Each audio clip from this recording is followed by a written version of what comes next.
विजयवर्गीय का हमला। कैलाश विजयवर्गीय ने निशाना साधा। चुनाव रणनीतिकार खोना पड़ जाएगा, सरकार बनने के बाद खोना पड़ जाएगा चुनाव रणनीतिकार।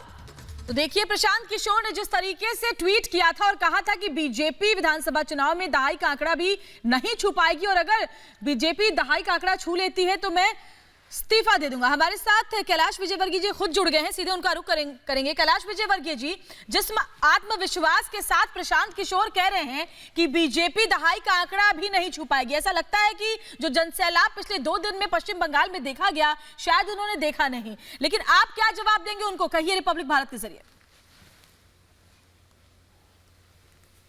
देखिए, मुझे ऐसा लगता है कि बहुत ज्यादा कोई टिप्पणी करना नहीं चाहिए।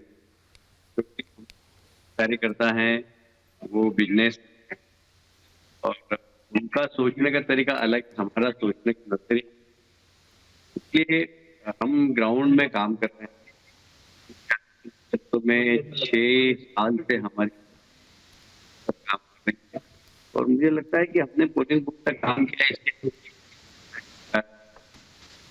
और वर्तमान सरकार के भ्रष्टाचार के माध्यम से संरक्षण, वर्तमान सरकार में सिंडिकेट राज, तो इसलिए हमारी सरकार 100% बनी है, विश्वास। जी कैलाश जी, ममता तो ममता, शाह के पश्चिम बंगाल में प्रचंड प्रहार से उनके रणनीतिकार भी हिले हुए हैं। उसी की बानगी है ये जो सामने आ रहा है बयान प्रशांत किशोर का।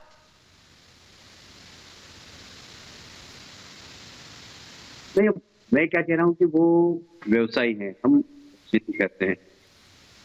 हम लोग राजनीति करते हैं के लिए, वो व्यवसाय करते हैं के लिए। तो हमें बंगाल में हम लोग जो काम कर रहे हैं वो इस प्रकार कर रहे हैं, हम देश से काम करेंगे।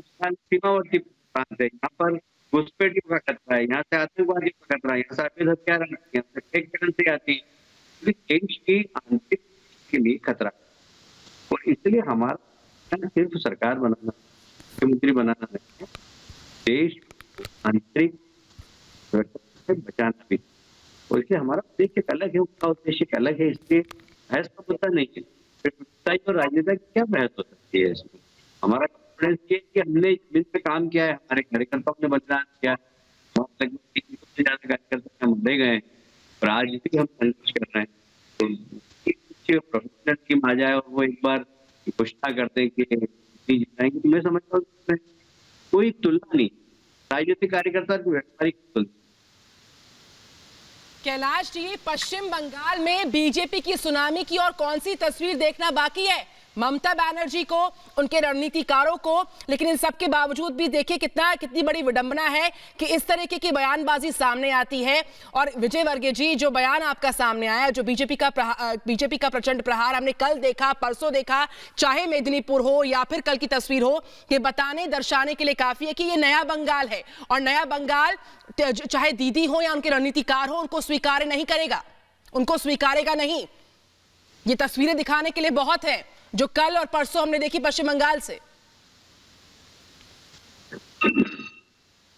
देखिए, आगे भी और आप देखेंगे, आगे भी तो हम तो समझते कि जनता में आक्रोश है।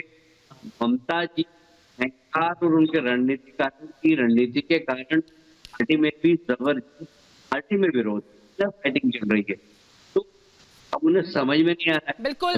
फिर आप, मैंने कहा कैलाश जी, बहुत बहुत धन्यवाद आपका। रिपब्लिक भारत पर कैलाश विजयवर्गीय को आप लाइव सुन रहे थे। सर, बहुत शुक्रिया आपका अपनी तमाम प्रतिक्रियाओं को देने के लिए। ममता के रणनीतिकार ने जो चुनौती दी है, जिस बात का जिक्र किया, उस पर पलटवार कैसे बीजेपी। बहरहाल शरद पवार की बात करें, शरद पवार ने ममता को फोन किया है, विपक्ष को एक मंच पर लाने की कवायद तेज होती हुई जनवरी में रैली आयोजित, और साथ ही साथ ममता बनर्जी इस रैली को आयोजित करेंगी और रैली में पवार, स्टालिन, केजरीवाल ये सब शामिल होंगे। तो सभी को एक साथ एक मंच पर लामबंद करने की तैयारी, जनवरी में रैली को आयोजित करेंगी ममता बनर्जी।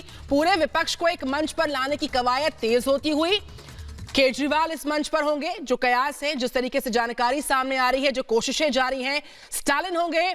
शरद पवार उस रैली का हिस्सा होंगे जिसको आयोजित करेंगी ममता बनर्जी। विपक्ष में खलबली जोर पकड़ती हुई और उसी की तस्वीर ये कवायद के तौर पर नजर आती हुई जब जानकारी मिल रही है कि विपक्ष को एक साथ एक मंच पर लाने की तैयारी है। ये कोशिशें तेज हो रही हैं। शरद पवार ने ममता बनर्जी को बाकायदा फोन किया।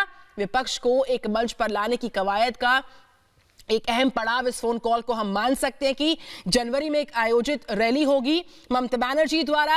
अरविंद केजरीवाल उस मंच को साझा करेंगे, पवार साथ में होंगे और साथ ही साथ स्टालिन भी उस मंच पर देखे जा सकते हैं। शरद पवार ने ममता बनर्जी को इसी को लेकर कॉल किया है, विपक्ष को एक मंच पर लाने की कवायद और उसी की तैयारी इस रैली के जरिए एक मंच को साझा करने की। चाहे केजरीवाल हो, पवार हो, स्टालिन हो, उन सबको एक साथ मंच पर लामबंद करने की तैयारी है। ये जानकारी इस वक्त की बड़ी मिलती हुई।